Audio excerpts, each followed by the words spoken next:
I'm going to show you a recipe for cream cheese mashed potatoes. This easy recipe is perfect for your holiday feast, and the bowl will be scraped clean. Let's get right to it.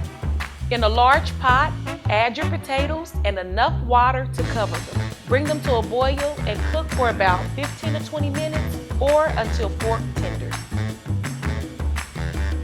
Drain your potatoes and set them aside, and in that same pot, add your butter, cream cheese, your milk, salt and pepper.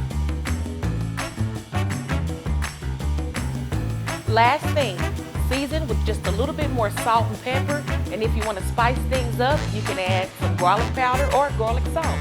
These can be made ahead of time and kept warm. That way you can focus on your other last minute details.